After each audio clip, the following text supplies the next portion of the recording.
Why did he have to suffer? What bullshit reason? I don't deserve anything. I'm a piece of shit!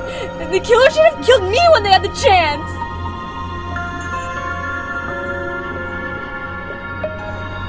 Michael, enough.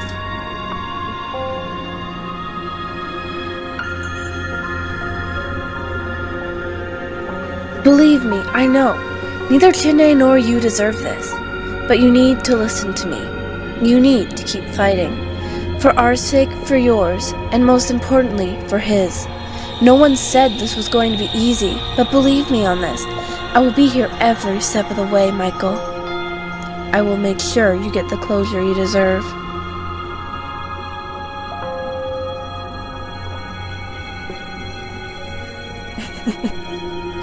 I'm such a crybaby. I wish I could stay strong for you guys.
Michael!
lovely day. I can tell you're all thrilled.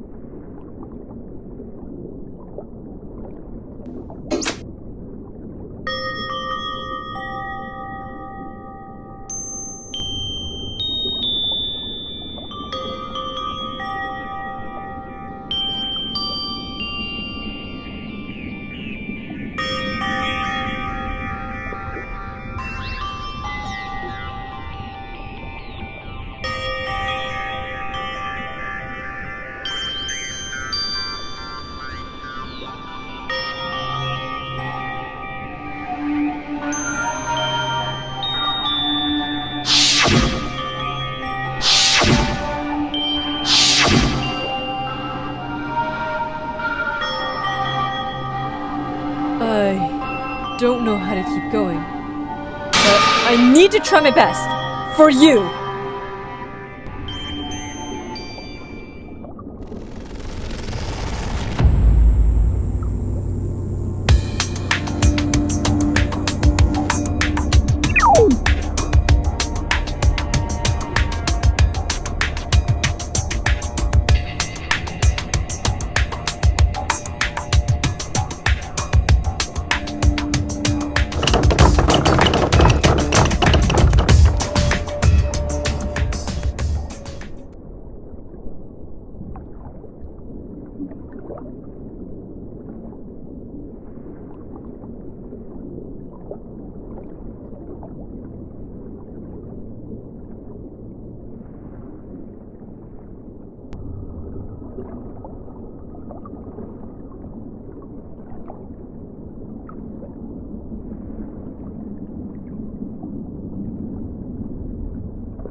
Today I can tell you're all thrilled. Before we get into this, I'd like to review the rules. Once again, you'll all be facing an intense debate. Choose the right one and you'll all live, but the killer will be sent to execution. Choose the wrong one and you'll all be sent to your doom while the killer goes free.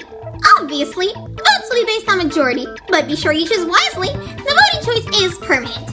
One fatal mistake and everything you worked will be gone in the click of a button. Now for the execution. There will be no physical contact with the individual after it being sentenced to death. Now the moment you've all been waiting for. Let the class trial begin! So, where shall we start? I say we start with alibis. Yeah, well, if we're talking alibis, let me hear yours, Micheal. Even in extreme detail won't justify anything, so you better prove us wrong. Hey now, we shouldn't point fingers just yet. And what do you propose, fellow comrade? Chouko just mentioned talking about alibis, you broccoli head. Settle down. First of all, I want to hear from you, Lilith. What do you remember? Huh? Well, I'll be honest. It really all felt like a dream. A hazy nightmare, if you will. I could barely sleep last night. I wanted to try and get myself out of the dorm for a bit, so I got up and opened the door. And I think I instantly passed out. Though, for some reason, I woke up back in my room. So, that's all I really remember. Alright. Due to the information in the Ariguma file, I would like to hear from specific people. So please, don't start pointing fingers just yet. Hey kid, I don't know if you noticed, but we're in a life or death situation, and I think it's perfectly normal to point fingers. I never said it's a bad thing to do so. I just think it's unnecessary when we don't have everyone's background yet. I agree with that. Though, you don't think it could have been anyone that wasn't affected? I think what she's trying to say is it might be easier if we start off with them and work our way to the non-affected. Man, I wish we could get some kind of hint. I really hope we don't have some sort of time limit for all this. Now, Kazuko, if you would please, tell me your alibi. Nothing much, really. I was up till 2, then I passed out. I woke up a little later due to the chemical. Alright, can I hear yours, Suki? Yes, of course. Fell asleep around 10 to 11 and woke up immediately due to the announcement. Though when I got up to open the door, I was greeted with that odor, and before I fainted, I managed to send everyone a text to stay inside the rooms. Though I noticed it still managed to affect the first 3 people, it could have heavily affected people next to me due to the fact that I passed out with the door wide open. But I will say that I can back up Lilith for her alibi since I saw her in the corner of my eye before I passed out as well. So I'm assuming, Chouko, you wanted to hear the alibis of everyone that was affected in the first 6 rooms? Correct. Would you mind telling me yours? Well, I went to sleep around 9ish. Though, due to the chemical, I slept for a while. Well then, Hayate, would you mind sharing us your alibi? Of course. I fell asleep early. Around 8 or 9, I'd say. And I woke up a lot sooner than everybody else affected by the substance. Hey kids, and Ariguma, would you mind if I gave a small hint? Please, dude, this is already too much. Absolutely not. The killer was affected by the chemical. I said not to. Whatever, someone's gonna die anyways. Let's discuss evidence. New evidence? The more you eat your way around it, you'll never get to the center. Quit yapping about useless. Cut it out, Kazuko. We get it. You're upset. We all are. We need to be patient and start with baby steps. You need to remember this is a life or death situation. Well, listen here, everyone. I'll only say this once. I'm trying to get to the bottom of this, not trying to see who the killer is. There's more to this than just surviving. Like it or not, I'm taking my time with it, and you all better stick with it before we end up in a noose. She's right. This isn't only for our survival. We need closure, and we need to work together for this to have a good ending. Alright, I'm with you on this one. Though, before we proceed with the evidence, I'd like to hear Michael's alibi. Well, just like a lot of other people, I managed to get practically no rest. That's when I decided to get up and get the day started anyways. Though, when I opened the door and walked down the hall, I noticed him. I ran to his aid, but it was no use. Within the matter of minutes, he was gone. That's when I heard glass break further down the hall. Then, I inhaled the chemical. Before I passed out, I managed to peek down the hallway to see someone with a gas mask on, and I proceeded to black out. Though, there's something that doesn't seem right here. Before I left to go out and start the day, I don't remember this note being in my room. I happen to overanalyze things often, and I really don't think it was from him. No, that is odd. There's a possible chance this could have been written by the culprit to accuse you of the murder. Do you think Chin-Hae would have written this? Absolutely not. He's the type of friend who would confront me if something was bothering him. Trust me, I know. Alright, well, what other evidence stood out to anyone? Something that speaks to me is the chemical. Everyone woke up at different times. Prove me wrong, but I believe this substance possibly has to do with our endurance. The fuck is that supposed to mean? Well, whatever it could have been, the glass was shattered so the label was torn. My assumption would be... That's it! The substance had to be based around sleep. Sleep? So what you are saying is we all woke up at different times due to the poison's side effects? That makes sense! Lilith, Kazuko, and I all basically had the same story. We all woke up hours afterwards. Hey, wait. Something's been bothering me. Well, you see, if we really do think this was an intentional murder, why would Chin-Hae be out at that hour in the first place without an invitation? Maybe it wasn't planned. If Michael was asleep, it's possible Chin-Hae could have been hanging out with the killer themselves. Now what makes you believe Michael was really asleep? There's not a single bit of solid evidence. Now, where the hell is the proof? We're supposed to just magically believe him? That's true. You could be faking the note situation. Michael, stay calm. Two can play at that game. Michael, wait, don't! Then how do you explain this? A pink shade of lipstick stained right on this gas mask's lips. That narrows it down to you two. Why are you trying so hard to change the topic? The hell has gotten into you? You think this is a game? How'd you feel if you were blamed for your only friend's death? Try to watch someone you love die right in front of you, but the only people you've trusted turn their back on you in disgust. How in what way would this be my fault? You don't think any of this is blatantly obvious? Why do you think Lilith woke up back in her room? I was the perfect person to blame.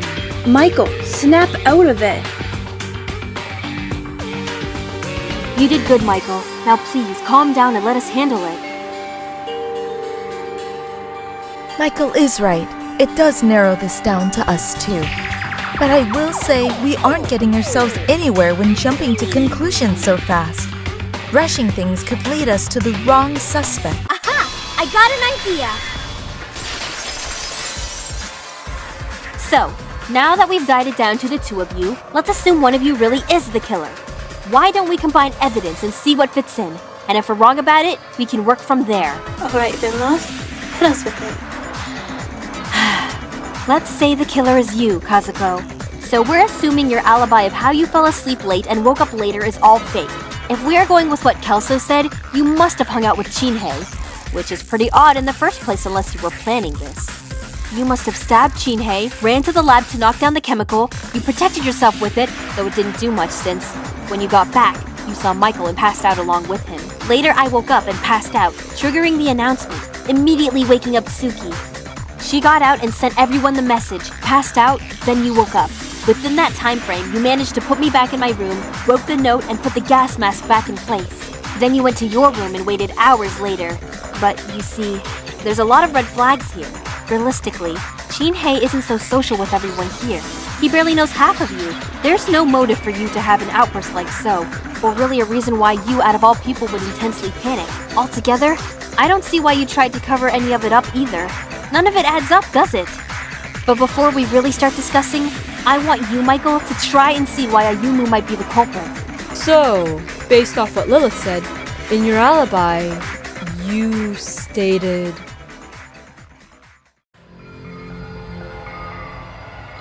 You...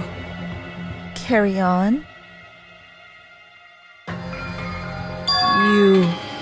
killed him. What? What's this? Pointing fingers so fast? How desperate are you? Hold on. Please inform us, Michael. Why do you think she might be the killer? In her alibi, she stated how she fell asleep at around 9, then woke up way later. But due to the chemical side effects, she's the only one with the odd alibi. Now that I'm thinking out loud, everything adds up. You've always been close to Chin-Hae.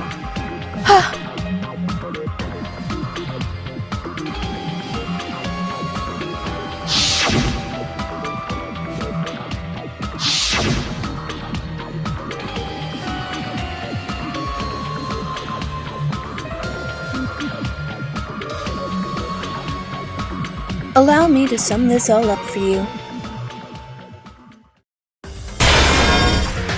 Chin-Hae was invited to chat with Ayumu, or possibly vice versa. Then Chin-Hae began talking about mental issues in the past. Ayumu was reminded of her trauma and was in a state of possible PTS episode. Ayumu went mad and jabbed a pen into Chin-Hae's chest on his left side. In a panic, she must have dropped her glasses. Ayumu snapped back in a shade of shock. She ran to the doctor's office while Chin-Hae waited. Michael walked out of his dorm room, noticed Chin-Hae, and ran to his aid. First, Michael panicked, but due to the amount of time he was bleeding out, it was time for them to say final goodbyes. While he took his final breaths, Ayumu frantically tried to grab the first aid kit, with her poor vision leading her to knock down a dangerous chemical. When she realized, she decided to put on a gas mask, then remembered Chin-Hae. She put it back, covered her mouth, and ran to his aid. Not knowing, she left a lipstick smear on the mask. Michael heard a loud sound of glass breaking from Ayumu. Before he could take a look, a sweet odor entered his nose. He began to feel dizzy. He tried to cough and sneeze, but he couldn't get the smell out of his nose. Michael decided to take a look, only to find a student in a gas mask, although she never had it on in the first place. He believed this was planned and went back to Chin-Hae for comfort. Michael grasped his cold hands and entered his state of unconsciousness, leaving the scene to leave a bad mark on Michael's alibi. Soon after, Ayumu passed out as well. Lilith couldn't sleep the whole night and came out not long after the event unfolded. She rubbed her eyes and began to smell the sweet gas. It only took her a few seconds to pass out, but after Ayumu woke up, he decided to carry her back to her room to keep the suspicion on Micheal because of the relationship he had with Chin-Hae. Then due to the rules, the body discovery announcement went off. Alerted, Tsuki got up first and ran to the door, only for her to be greeted with the poison. But before passing out, she sent out an alert message for everyone to stay in their rooms. She passed out, the door wide open. Due to the scene, everyone in the first 3 rooms on both sides were unfortunately affected. That means, according to known evidence, Lily, Tsuki, Ayumu, Micheal, Chin-Hae, and Hayata would have been affected if they were in their rooms. Soon after, I decided to open the door first, with my shirt covering my face. I noticed the mess and knocked on Hayata's door. Surprisingly, he came out quickly. The next person to come out of their room was Ayumu, where she ran to me. Little by little, everyone came out to discover the body. There's no doubt about it. It has to be you, Ayumu. Wait, how did you know she didn't really take the gas mask? If she actually used the mask, she could have planned the scenes better and filled in the mysterious gaps of the crime scene. But this was accidental, so she had no idea what the effects of the chemical was, and she also passed out only seconds later. But if she had the mask, that wouldn't have happened. And her PTSD episode? How are you so sure that was her reaction? She was in the newspaper once, known for being the artist in distress. I only assumed she had PTSD due to the information I researched. To be honest, the note and the gas mask was enough to convince me. So fast. I'm still caught up with the alibis. Ayumu? Hello? No. What the shit? Calm down! No. Case closed. Have you all made your final decision? Well then, let's finally get into the good part. Who will be chosen as the blackened? Will you all make the right choice or face your doom? I love this part. What's it gonna be?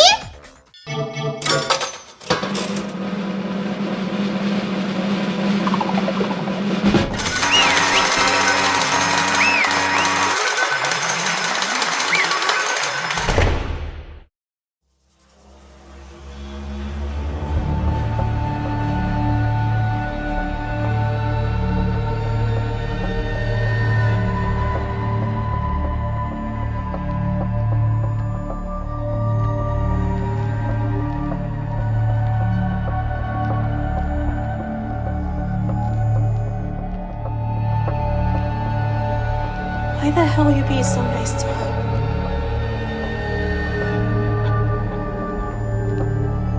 She's experiencing a PTSD episode again.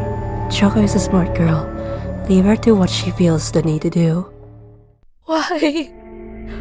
Why did things need to end up this way? Ayumu, are you ready enough to tell us the truth? Allow closure for us, Micheal, and for you? What will it change? I'm so pitiful. Someone who takes away dreams and lives of others because I merely couldn't face the past. But I will tell you all everything for his sake. I once lived in Kawagoe, Saitama, where my childhood home took place along with various of my other siblings. The Higasa family had years of working with traditional art, yet my family had wanted nothing to do with it. My siblings always cheered me on. Ayumu, did you paint that? It's so pretty. Everything in my childhood increased my passion more and more for my talent. All was well until one day, Ayumu, it's about time you get working for the family. You have been sitting here doing nothing for 11 years. You need to get up and get a job. My mother sternly ordered. I was miserable, but wasn't hopeless. Most of the cash I received from the new job, I snuck from my siblings to spend for themselves. See, all it took was a little convincing, and now you got a real plan in life. My father shouted in joy. After a while, this got me thinking. While this does make Mama and Papa happy, isn't this supposed life goal just out of their greed to use me for money? Every day I thought harder and harder until I decided to secretly sell my paintings. To my surprise, I received a fortune within a few hours. I was extremely happy and grateful for the village's generosity. Until one fateful day, I began walking home with the bag of my tent set up and bags of yen, with a bright smile on my face. I set the tent bag underneath the porch stairs and slowly opened the door to meet my extremely disappointed parents. We told you to sell baking goods, not your horrendous paintings. I can't even begin to describe how disappointed we are in you, Ayumu Higasa, my mother sternly yelled, with the most putrid hatred in her voice. Mother, what's the point in life if I'm forced to do something I'm not passionate about? These supposed useless paintings are something I pour my heart into every day and sell for a fortune over some baked crap you both use for me to gain more money. These villagers are inspired and enlightened from these paintings, so why can't you be the same? I yelled without thinking. Suddenly, I felt a fire burn in my heart. I couldn't prevent the words pouring out of my mouth. Before I could get them out, my mother again shouted, "You've been the most stubborn, ungrateful, disgraceful little shit I've ever given birth to. That's all? I can't begin to describe how much of a terrible mother you've been towards me and my siblings. All we ask for is a happy family and a respected talent. Is that really too much to ask? If anything, you've been the most disgraceful out of any of us, discarding a passion that's been passed down for years and proceeding to threaten me when I attempt to take it back? What the hell is wrong with you people? You never should have been born into this bloodline!" I screamed. I let out everything entirely. Then, everything fell into a silent pit of darkness. "Pack your bags and get out. I don't know who you are anymore. You have 5 minutes to get your ass out of my house," my mother ordered with held-back anger. I didn't hesitate. I knew what I said and didn't regret a single bit. I ran to my room, packed all my money, clothes, and wrote a letter for my siblings, then snuck out of the window without a sound. I began to take art classes, clubs, electives, jobs, anything I could get. I had enough money for all of it from selling my paintings. I settled into an apartment for a bit as I attended art school, where I met Chin-Hae. He was so kind, full of life. I finally felt like I could get comfortable with my new life. Until that very day, I picked up a local newspaper and read an article that explains how popular my paintings have grown back in my village. Back then, I was naive and unknowing of what could possibly happen when running back to a past I didn't move on from. To cut this way more short, my mother had passed. Due to the trauma, my father was outraged. My father had lost his mind. Going into a blind madness, he tried to kill me the last time I visited the village. If Chin-Hae wasn't there to help me, I wouldn't be here today. So, because of that unexplained day, ever since, he's always wanted to know what caused it without triggering me. He cared about me so much. So much that he was never angry at me no matter what I did. He knew how much of a terrible person I am, yet he still smiled at me. He still talked to me. I'm a horrible person. I deserved all of this. But none of you did. Nothing I say or do will justify what I have done. but I want you all to know that I'm really, really sorry. I'm not asking for forgiveness, but for your understanding.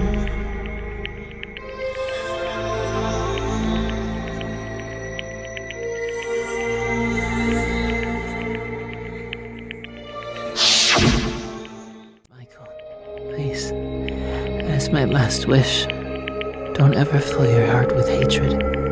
Not for me. Not for anyone. You deserve a perfect ending to your story.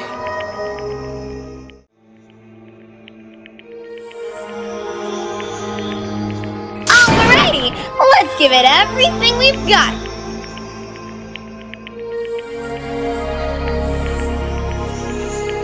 It's punishment time! I forgive you!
God fucking damn it! Stupid fucking bastard. Why did you have to? It's no use, Shota. No matter how hard we work to keep everyone alive. Why does it still feel like we're lost? We did the right thing, but it still feels like we're in the wrong.